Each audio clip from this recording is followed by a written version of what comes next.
Welcome to the podcast from GW Competition and Innovation Lab. My name is Aurelien Portuese and I'm the founder of the lab. In this podcast, you'll hear from Olivier Guersent, the head of the European Union's Antitrust Authority, DG Comp. Olivier provides some insight about his background and shares his views about the Digital Markets Act, cutting-edge regulation in Europe on digital competition, and what it means to preserve the regulatory dialogue between the digital gatekeepers and the regulators, and what it means for innovation in Europe. But you should know whether you were compliant or not. So, by analogy, if you wish, it's like, circulation rules for cars. Police gives you a ticket while you're not compliant. You're not stopped every kilometer by a police officer to say, great, you're compliant. Well, it's the same. We don't do that. They should know. The same way you should know when you drive whether you crossed the red crossfire or not. You don't need the police to stop you and say, well, great, Kushita, you've been compliant. But the challenge is that it's part also, I understand, but it's part of the so-called, also what Jean Tirole called the participatory antitrust. You are engaged in a debate with those companies. You engage in a continuous dialogue, ideally. I don't know if that's the case, but the idea is perhaps to avoid non-compliance because, criminal sanctions, we're not proud of imposing criminal sanctions. Better is not to have crime first. And so, to what extent does non-compliance measure may undermine the very participatory antitrust philosophy that underpinned the DMA? Well, it doesn't. I think exactly the opposite. You're right. Look at how it works. We've had the design phase for DMA, which ended up with the votes with the legislators. Then we had the implementation phase. What did we do in the implementation phase? We basically prepared with the gatekeepers the enforcement phase. So we have been together with them saying, okay, well, first of all, which are the obligations and prohibitions that apply to you? That are relevant. Because they're not all relevant for everybody. Secondly, look whether you're currently already compliant or whether you need to do something. And thirdly, if you do need to do something, what? And we have had this dialogue. And in order to have this dialogue in a more educated way and also avoid later surprises, we've been running workshops throughout the process. And the latest workshops were workshops, so the first workshops was in order to better understand the issue in a participative way with the rest of the market giving their feedback. Because it's like in a merger investigation. What you understand from the merger and the issues in the pre-notification when you have only the version of the parties is different from what you understand once you have talked to the rest of the market, because that shades a different light. Same thing here. So we did that in order, first of all, to narrow down the issues and then to engineer the solutions. And once we had done that, and the gatekeepers had a kind of a beta version of the solution, we ran the compliance workshop saying, well, okay, this is what they intend to do. What do you think? And we had for each of them a day in which it was discussed. After which some of them actually changed. During the workshop, you knew there was some non-compliance suspicions. Well, you never know that it is for sure not compliance, but suspicions is the right word. Hello everyone, my name is Kushita Vasant and I'm the Chief Antitrust Correspondent for MLEX. I'm based in Washington, DC. Today joining me is Olivier Guersent, the Director General of the European Commission's DG Comp, basically the top man enforcing EU's competition laws. And also talking to me is Aurelien Portuese, Research Professor and Founding Director of George Washington University's Competition and Innovation Lab. We have 30 minutes planned ahead of us, and we are going to talk about competition law, and we're going to delve a little bit into what brought Olivier into competition law more than 30 years ago. So, I'm sure, Olivier, when you were a child, when you were 5 years old, you probably told your mom that one day I'm going to grow up and become a competition economist, and I'm going to be an enforcer in the French Competition Authority and in Brussels. So is that how it happened? Is that how you fell into competition law? Of course. I mean, that's, some people want to become medical doctor for, Doctors Without Borders and cure people in the third world. Some people want to become that forever. And I wanted to become a competition enforcer. No, of course not. Of course not. I mean, nobody, and all the people I know in that business happened there by accident. And so did I. I first wanted to be an agri engineer, an engineer in agronomy. But I was not good enough in math. So, tough luck. Then I wanted to be professor of philosophy. But both my parents were professors. And my dad told me, philosophy, it's nowhere, only to being a professor. And professor is shitty, I can tell you I'm one. Maybe Aurelien will be able to confirm. And so I ended up not knowing exactly what I wanted to do. And in France, when you don't know what you want to do, you do Sciences Po. Thank you also. So, which I did, because that keeps all your opportunities open, basically. Yeah. And in Sciences Po, I picked the major in economics.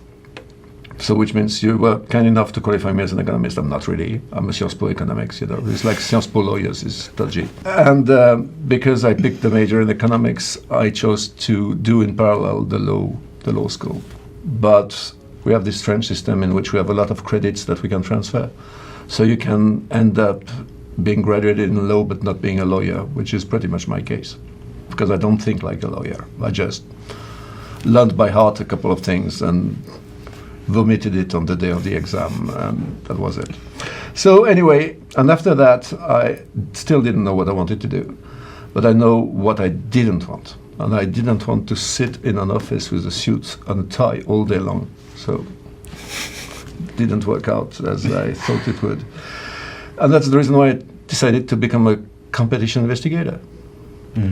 Because I had my car, my not so portable phone. Remember, it was in the 80s, so the phone was a big suitcase, and it was working in like 10% of the French territory. My not so portable laptop either.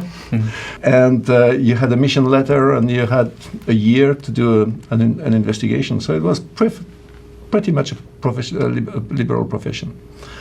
And I loved it. So that's how I ended up doing competition.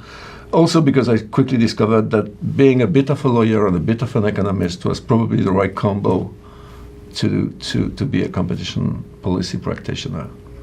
Well, I wanted to be a rock star when I grew up, like Taylor Swift, but wear more pants maybe. What about you, Aurelia? What did you want to be when you grew up? I think it's the intellectual curiosity, just education, learning different disciplines, not only as law but also like economics, philosophy, history.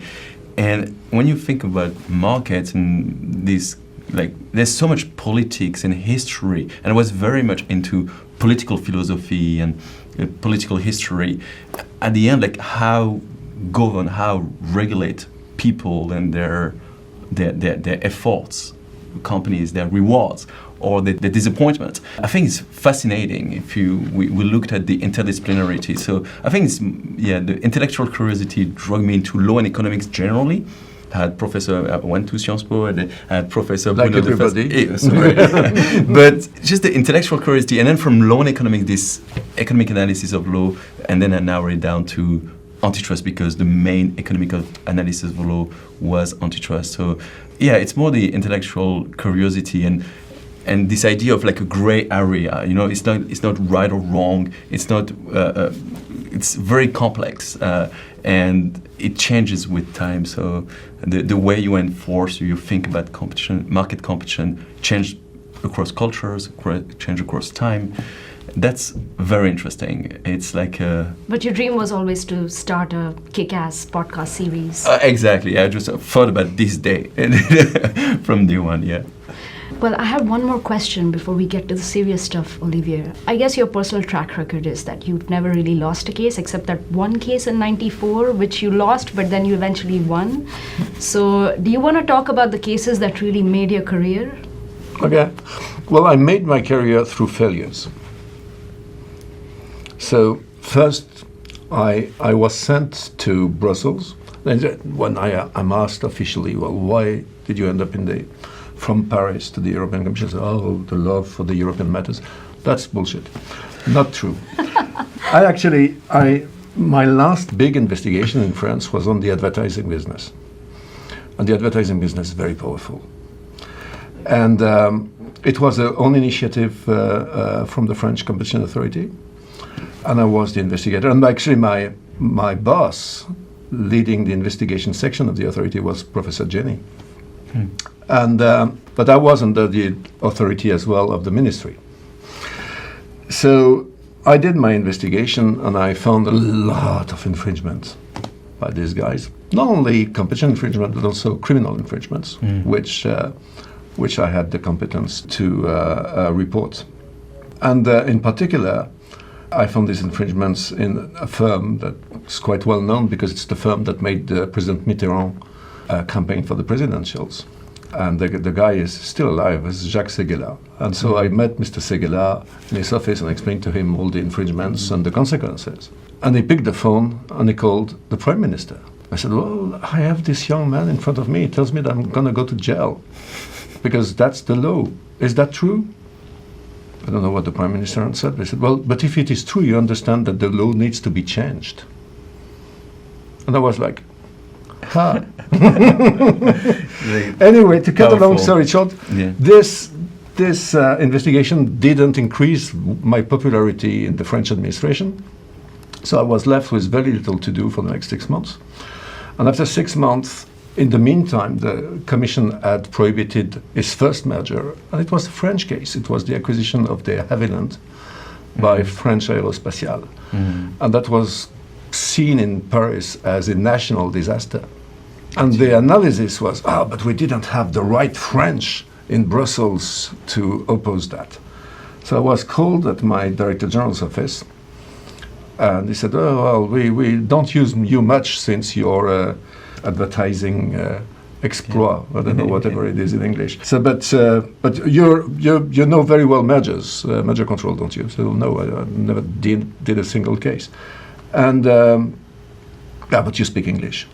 Oh yeah, Brussels. And it was on Thursday, and I was in Brussels on the Monday, with a firm intention to come back after the 2 years of my secondment. And then after 18 months, the Director General of Competition was a very bright German lawyer, Mr. Ellermann, called me in his office and said, well, I like you, I would like you to stay. So I stayed. And I made a case while I was staying, in a merger case in the stainless steel tubes. And this merger case was very difficult. So it's the second oligopoly case after Nestlé Perrier. And I told the commissioner at the time of making the final call, well, we think you should prohibit, but you're likely to be defeated in college. And the commissioner said, yeah, but what is the right thing to do? I said, well, prohibition. Okay, off we go. And we lost in college. So that's why I tell you, that's my career is the result of several failures. My advertising case, and secondly, this, I'm so far still the only case manager that managed to get his commissioner to lose a case in college for a merger prohibition. But this is what prompted Mr. Vermeet, he was the commissioner in this time, to call me 6 months after when he had a vacancy in his private office for me to join his cabinet. And I asked him, well, why do you want me to join your cabinet? I said, well, because I like your advices. So you see. Yeah. So that means basically to make a career, you need hard work, but you need a lot of luck. And I had a lot of luck several times. And what your former manager in France thought would be a punishment for you ended up making your career. That's it. So, just my advice to youngsters to understand that the public for this podcast is always do what you think is right. At least it will maybe have severe consequences the first time, but it may create opportunities as well. Even if it doesn't, in the end of the day, you can sleep very well rather than being woken up by, oh God, I compromised on things that were really essential to me. So just do things the way you think it's right to do. I was going to say, Aurelia, you might have felt seen when he talked about Sciences Po and the other things, but you have. It's very interesting that it's like this idea of like there was we need a Frenchman in the European Commission. That changed. I mean, this idea of nationalism, that you have to be of a nationality and people represent. It was already wrong at that time. It was wrong at that time. Now I think it disappeared. Kind of like it has improved, but back then it was wrong, but it was very still present. This idea of like the nationality in the European Commission represents us, and that is very wrong for the European general interest. It shouldn't be nationalities, and we have that also with perhaps with commissioner at the political level, where there's always this idea that the commissioner of that nationality somehow represent the country, and we see that in many ways, and it was wrong and very strong back then, and it's still wrong now even. But for public servants, I mean, it's the opposite of our culture. If I tried to impose what, rightly or wrongly, would be seen as a French point of view, I would be disqualified. Even as Director General. Yeah. So in a way, whenever I side with the French, which happens, of course, I need to be even more certain that it's right than when I side with Germany or whoever else. There's a suspicion. There's not a suspicion, but I mean, you yourself rightly more cautious because you have kind of unconscious cultural biases as well, which you need to go against. And in any case, our culture in DG Comp is we take decisions collectively. So even I, as Director General, I need to convince my colleagues that this is the right thing to do. And that's a good system. So it's not that nationality doesn't matter. It does matter because you bring your culture, I think, as a French. And that's my value added. And discussing with people that think as Germans, as Belgians, and this is this clash of cultures that makes. And precisely so, perhaps, with the debates on industrial policies, and where you see these debates on industrial policy, where the national cultural background changed the perception of how we approach those problems fundamentally, from a German and Italian as opposed to a French, let's say. You feel that those days? These days, I feel that maybe unfortunately Europe is becoming more and more French in that respect. That's a good observation. Okay, well, over to serious topics now, and I cannot resist but bring up side dish gate. Now, we don't need to go over and over side dish gate. If you want to, I am more than happy to talk about it, and you can beep me when I use this word, Aurelia. So, there's obviously a big shitstorm in the EU. Over EU versus the US. And I'm sure Olivier will defend the European track record in bringing cases and sort of being ahead of the curve in blocking mergers. But I want to talk about the European perspective on US antitrust enforcement. And clearly there's been a knee-jerk reaction, or maybe it's not fair to call it a knee-jerk reaction, but there's been a correction in how US antitrust enforcement has played out over the last 20 or 40 years. Now here's the question, do you think this is just a necessary correction, or do you think this is an overcorrection? I mean, we are going from one end of the spectrum to the other, and when you look at it in the European context, it seems like it's fine. This is how competition law enforcement should look like. But given the special circumstances of US antitrust enforcement, where you have a certain section of judges that are not completely on board with how the Neo-Brandeisians view competition law enforcement, how the legal standards are different in this country. Obviously, it seems like the FTC or the DOJ right now is doing so much more than it should be doing, and it's going down a wrong path. So I just want to get your perspective on this. Well, to think, maybe a word on the side ditch gate. one has to remember the context. The question was about industrial policy in Europe. And my conviction was, still is, that you cannot use competition policy as a substitute for industrial policy. So, secondly, normally, a good industrial policy and a wise competition policy are complementary because they're both long-term competitiveness policies. Of course, because I'm a competition person, I believe more in setting the right framework conditions than in picking the winners, etc. So that means there are some ways of implementing industrial policy may contradict competition policy, but in a normal world, you could conceive the two are completely aligned and complementary. The thing I was saying is that in Europe, at least, competition policy is not center stage. It's not whatever competition policy you will have, it's not that will bring long-term competitiveness to the EU alone. It's not to say it's not useful. I mean, I dedicated my life to competition policy, so if I thought it's useless, I would probably have done something else. It's simply that it's not, there's a number of other things that defines a long-term competitiveness policy, not least because competition policy is essentially the power to say no. And to have a competitiveness policy, you need more than simply the power to say no. So that was what I'm trying to say. And it was misrepresented because some people interpreted what I've said in a US context, which is ludicrous because, first of all, it was remarks done in an EU context and in Brussels. But in an EU context, people that put too much emphasis on how mighty competition policy is and how defining it is of competitiveness are not friends of competition policy. They make that statement simply to say we should pull the plug, we should be soft on mergers, preferably with European players, and tough with everybody else. We should stop controlling subsidies, etc., etc. So the people that say it's center stage are the people that are not friends of competition policy. And it's exactly the opposite here in the US. So I understand the misunderstanding, but just want to clear this is a misunderstanding. Now, correction.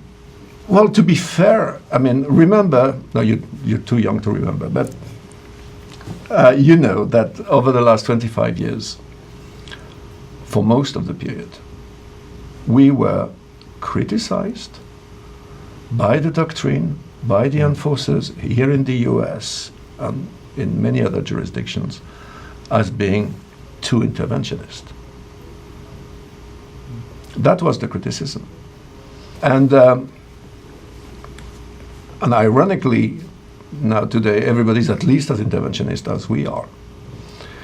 So I think it's the current US administration is correct to put a correction to the curve.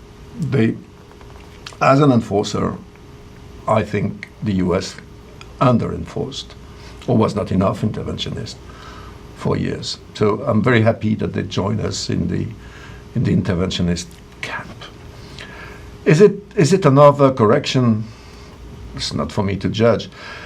I think it depends what you mean. In absolute terms, it's not. I think it's a welcome. If I take, for example, the latest merger guidelines, that's frankly, if you take the enforcement track record of the EU of the last 15 years in mergers, you could have written the same guidelines as drawing lessons from what we've been doing for at least 80 to 90% of it.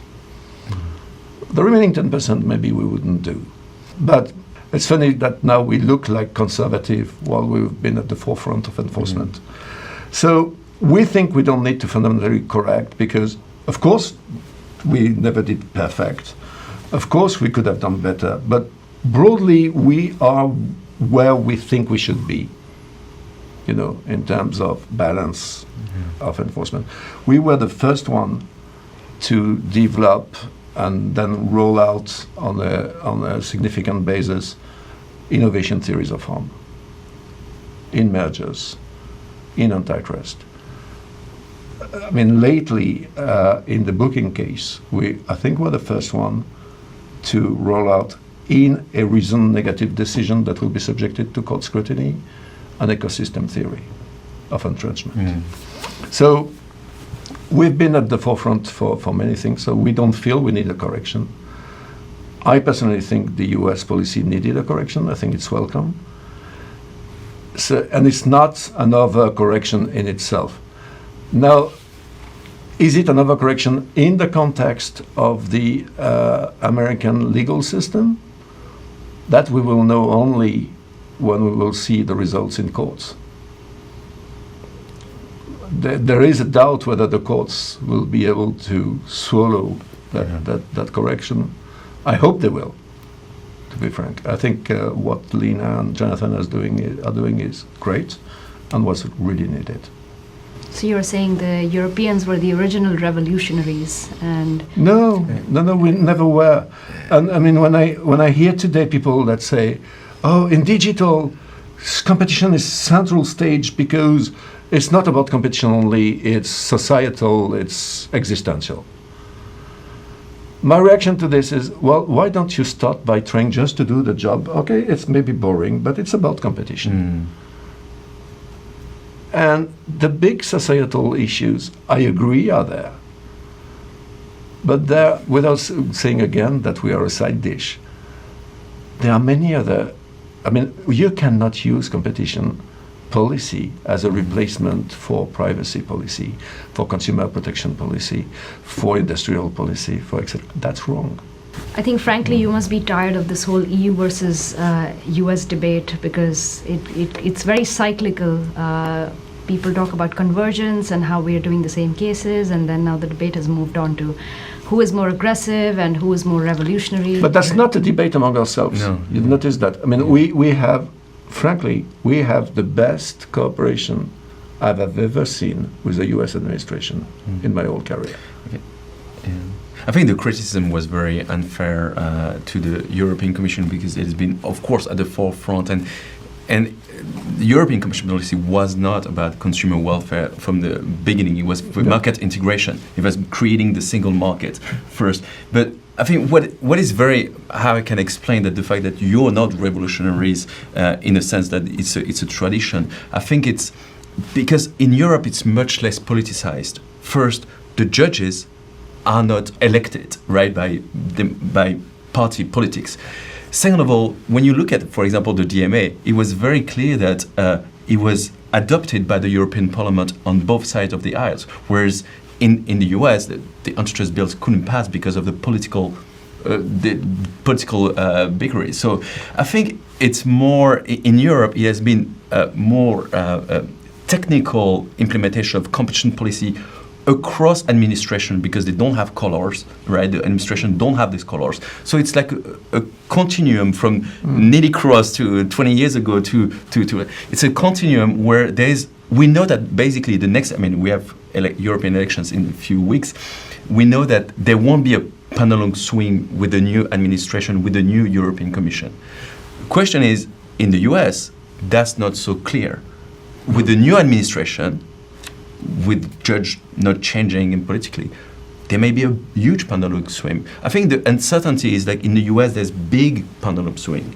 So there was a correction, but it's a correction from one end to the opposite other ends. Whereas I think the European Commission is, or the European Union more generally, adopts things on a more administrative basis rather than political basis. I mean, we see it with regulations, but also with enforcement. It's a very administrative system. I mean, no matter what we say, it remains administrative as opposed to political. That may sound boring, but we are predictable.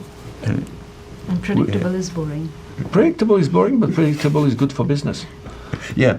And I mean, it's basically in the EU today, if I'm a lawyer advising a tech company, I can tell them with a pretty good degree of accuracy, well, look, this, very unlikely that it passes the cut. You may try, but very unlikely. This, difficult but possible, this will go through. And I think there is a value in being predictable for the business climate. And that doesn't mean you less tough, but being unpredictable has a lot of costs.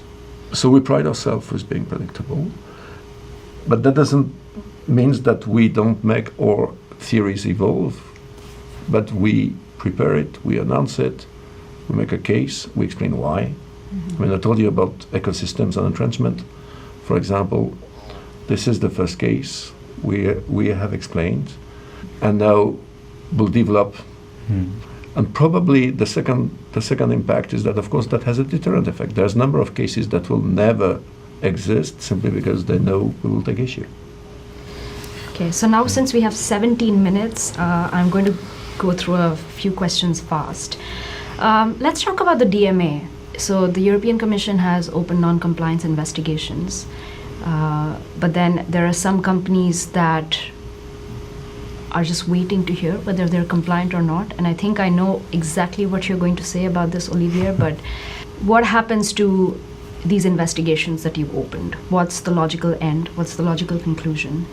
And is DG Comp going to open more investigations? And finally, are you going to tell the other companies how they're doing, whether they're compliant enough or if they need to do something more? Okay. The great thing with the DMA, and one of the reasons why we did it, and one of the reasons why it's structured the way it is structured, is that the companies have the burden of proof. We don't need to prove they're not compliant. They need to prove they're compliant. So that's the context in which you should see the non-compliance. We have suspicions that in these 5 cases for 3 companies, they may not be compliant and they will have difficulties to prove the contrary. Secondly, in essence, what you're asking is why are you not delivering compliance certificates? Oh, you're a good pupil, this is your compliance certificate. Well, because that's not the way it works. It doesn't work like this in antitrust either. The principle is self-examination.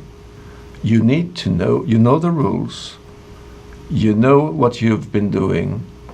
So, it's kind of Christian process of looking at yourself without complacency and saying, well, you've been bad, Olivier, or you've been good, and whatever. But you should know whether you were compliant or not. So, by analogy, if you wish, it's like, circulation rules for cars. Police gives you a ticket while you're not compliant. You're not stopped every kilometer by a police officer to say, great, you're compliant. Well, it's the same. We don't do that. They should know. The same way you should know when you drive whether you crossed the red crossfire or not. You don't need the police to stop you and say, well, great, Kushita, you've been compliant. But the challenge is that it's part also, I understand, but it's part of the so-called, also what Jean Tirole called the participatory antitrust. You are engaged in a debate with those companies. You engage in a continuous dialogue, ideally. I don't know if that's the case, but the idea is perhaps to avoid non-compliance because, like criminal sanctions, we're not proud of imposing criminal sanctions. Better is not to have crimes first. And so to what extent does non-compliance measure may undermine the very participatory antitrust philosophy that underpinned the DMA? Well, it doesn't. I think exactly the opposite. You're right. Look at how it works. We've had the design phase for DMA, which ended up with the votes with the legislators. Then we had the implementation phase. What did we do in the implementation phase? We basically prepared, with the gatekeepers, the enforcement phase. So we've been together with them and first of all, which are the obligations and prohibitions that apply to you? That are relevant. Because they're not all relevant for everybody. Secondly, look whether you're currently already compliant or whether you need to do something. And thirdly, if you do need to do something, what? And we have had this dialogue. And in order to have this dialogue in a more educated way and also avoid later surprises, we've been running workshops throughout the process. And the latest workshops were workshops. So the first workshops was in order to better understand the issue in a participative way with the rest of the market giving their feedback. Because it's like in a merger investigation. What you understand from the merger and the issues in the pre-notification when you have only the version of the parties is different from what you understand once you have talked to the rest of the market, because that shades a different light. Same thing here. So we did that in order, first of all, to narrow down the issues and then to engineer the solutions. And once we had done that, and the gatekeepers had a kind of a beta version of their solution, we ran a compliance workshop saying, well, okay, this is what they intend to do. What do you think? And we had for each of them a day in which it was discussed. After which some of them actually changed. During the workshop, you knew there was some non-compliance suspicions. Well, you never know that it is for sure not compliance, but suspicions is the right word.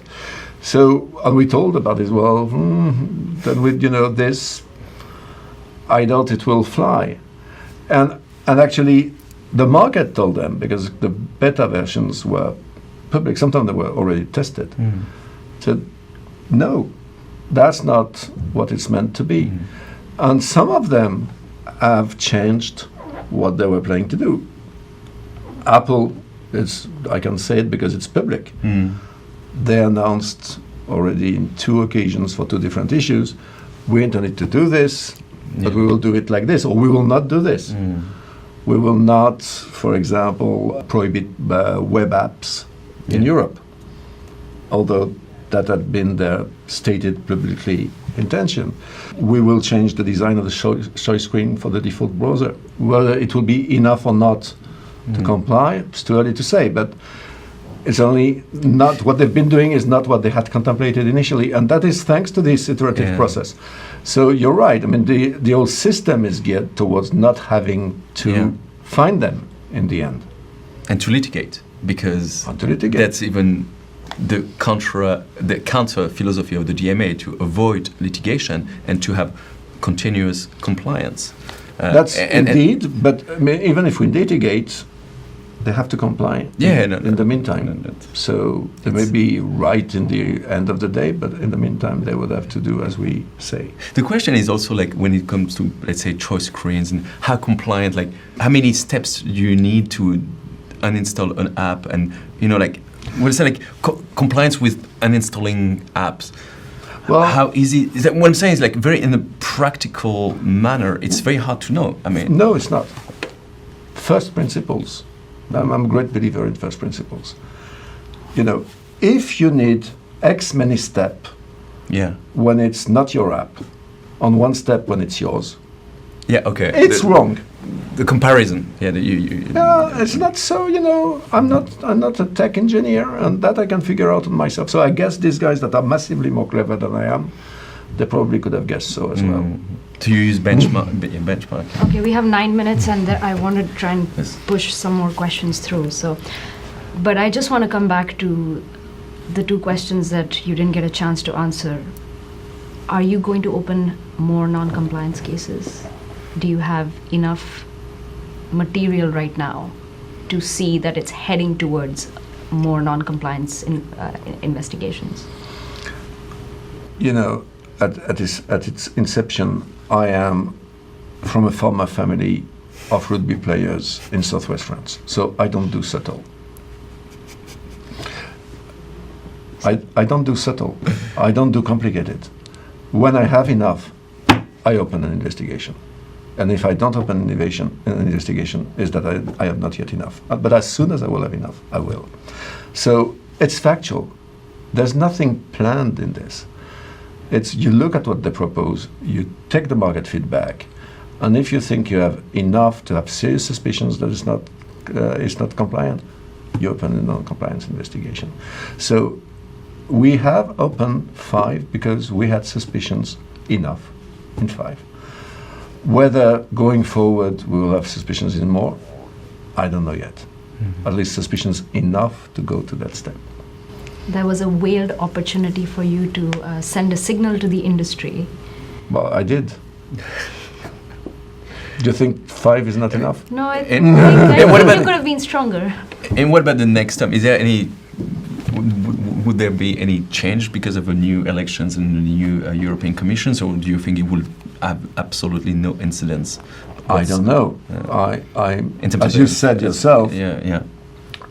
we are much more stable than it's normally not politicized. Right. So I don't think it will. But back to your question, Kushita, I would like to make it clear. I mean, again, we are boring. So we're fact-based. We are no-nonsense guys. So we don't open investigations in cases that we think are really borderline just because we want to make a point and send a signal. Understood. We do what we think is right to do. That's the difference between a public servant and a private practitioner.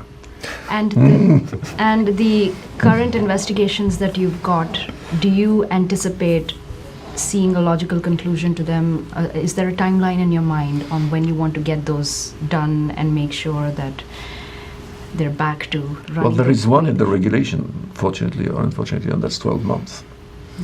It's not a hard deadline, but it's still a deadline. And I think it would be good. I mean, we have this reversal of the burden of proof that should make it possible to make a determination, I hope, in much less than 12 months. Because that's one, you said it, that's one of the key things in the DMA. To avoid. It's to go quick and solve the problem, put it behind us, and we can move forward.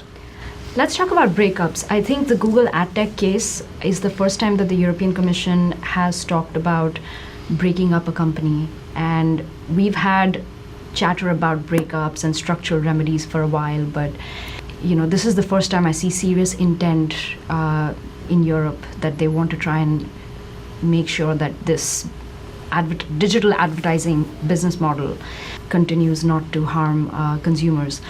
Now, there are other AdTech cases over here in the US. There's one that the DOJ has. There's a multi-state Texas-led case. But we have a trial in the DOJ case in September. Do you think Europe will race ahead and have a remedy and a solution to the AdTech empire of Google? You've probably noticed that in the 20 years of existence of Regulation 1, we never used the power to break companies. And that is because that is the last resort solution. It takes it that the companies really doesn't understand repeatedly what you're trying to tell them to go there. That's the first consideration. The second consideration is, well, in some respects, as I said, we've been ahead of the US the last year, but in some aspects we're lagging behind. We do not have our Standard Oil case. They had it more than a century ago. That makes a difference. I mean, on that learning curve, culturally, we're not the same place. Thirdly, maybe if I had a choice, maybe I will not, but if I had a choice for my first case where I use this power, I think I would prefer to use it on a European company, just to see that it's genuine. So, but maybe I will, I mean, I don't know which is the first case that will present. Maybe it will not be a non-European company, and tough luck. But I think it would be good if we can show that it's not an anti-tech or anti-US or anti-whatever you think. Means it's simply that we have told repeatedly this is no good, and we see a reiteration of infringements. In a way, that's the same logic as the DMA. And why do we have the DMA? It's because for 20 years or 25 years, we've taken the same decisions. Of course, they're different. But in the end of the day, it's the same pattern of behavior. And each time they knew, the big platforms, they knew it was wrong. They knew we would find it infringing the treaty. They knew we would probably be confirmed by courts. They knew we would not find any efficiency defense. And they did it again and again and again. And visibly, the fact that the fines were growing and growing and growing was not enough. So we moved to the DMA. If it's still not enough, we may have to move one notch further, indeed. I want to talk to you about airline mergers. And the US has had 3 big cases recently. In Europe, they're politically charged, the Lufthansa IAG mergers. What do you think the appropriate remedies are when it comes to airline mergers. It's a really stressed sector, and there's a lot of consolidation going on. So, what do you think the appropriate remedies are? Well, it's a really stressed sector. I don't know. Have you checked the 2023 profits of European airlines? I don't have them offhand, but I'm. I think the least good is Air France with 5.8%. Lufthansa 7 point something. Stressed. I would love to be stressed with this kind of figures. So, point one.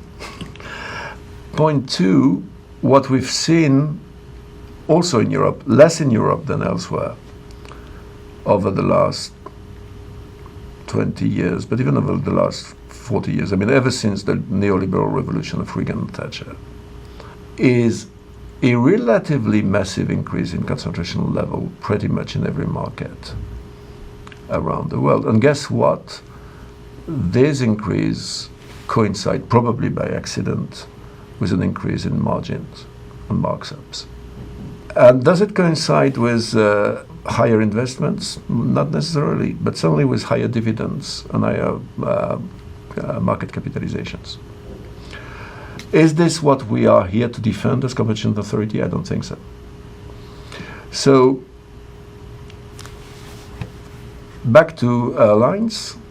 I don't know what are the good remedies, but I know what are the no good remedies, because I have been, you recalled it in the beginning, I've been in my career, in particular in charge of mergers in the airline industry, and I have allowed a number of mergers with slot remedies.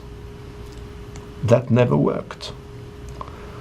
And I don't see exactly what is the rationale for imposing the divestment of a business to a credible operator in a normal outside of airline case, and what is the business case for simply lowering barriers to entry by giving away slots in congested airports in an airline case.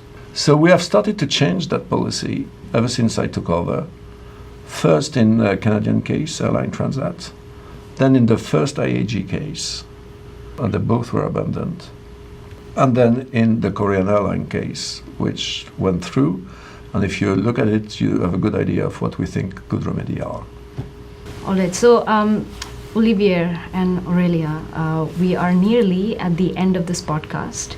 I will go first with you. Olivier, any parting remarks on the future of competition law enforcement, well, specifically in the EU, but also in the US? Well, with the DMA, what is the nature of EU competition law enforcement going to be like?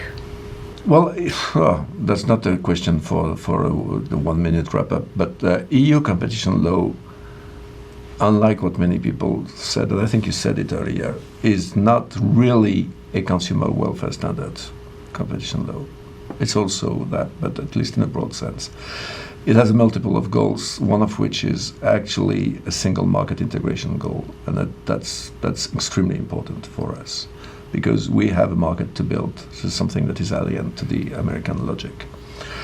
So, and I think in the last 10 years, if you look at the EU reality, and if you bring back this issue of competitiveness, competition law, industrial policy, probably what has been not taken care of enough in Europe is the single market policy. Mm-hmm. Not the competition part, because frankly, I think we did our bit, but all the rest. So what you see now is that in the context of Europe, where we are a single market, but we are 27 independent states in the end. Mm-hmm. It's not federal, it's not even confederal. When you stop pushing for dismantling non-tariff barriers, they reappear. And they reappear either because they're brought about by large firms, because they want to segment the market in order to extract the maximum of each segment of the population, or by member states, either because they act as agents of their national firms or for other reasons. And this is exactly what happened. If you take a very good and simple example, we're currently busy, all of us, me, but also the 27 colleagues, with retail prices. in food in particular.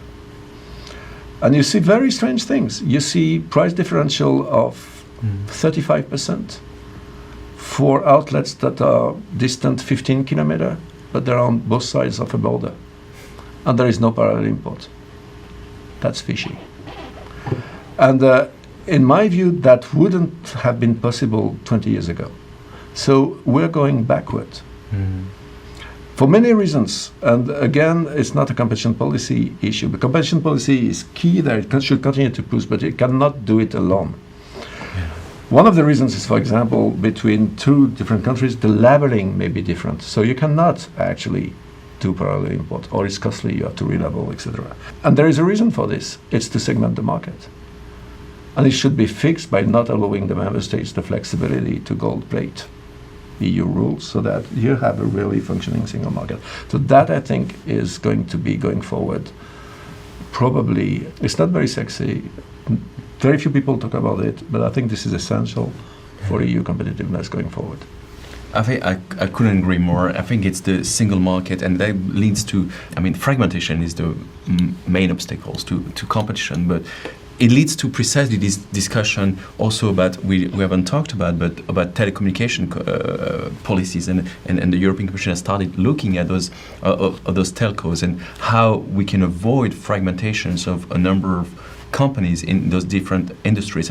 So we had the DMA when it comes to tech and digital. Perhaps soon we're going to have the Digital Network Act, the sort of a DNA that will may come. And I think all these efforts to avoid or to fix the fragmentation of the single market can only bring competition, entry, disruption in the market that is good for challenging entrenched incumbents. So I think that in order to avoid the fragmentation, the regulatory by public obstacles, but also by private obstacles, to avoid the fragmentation of different markets, digital markets, telecommunications markets, I think it's extremely important, and I think that's a policy that should be carried forward. Well, thank you very much, Olivier and Aurelia, for having me as your special interviewer and host on this podcast. There's so much more we didn't talk about, so perhaps we should do a round two of an interview with Olivier. So thank you once again, and I hope you have fun listening to this podcast. Thank you so much. Thank you.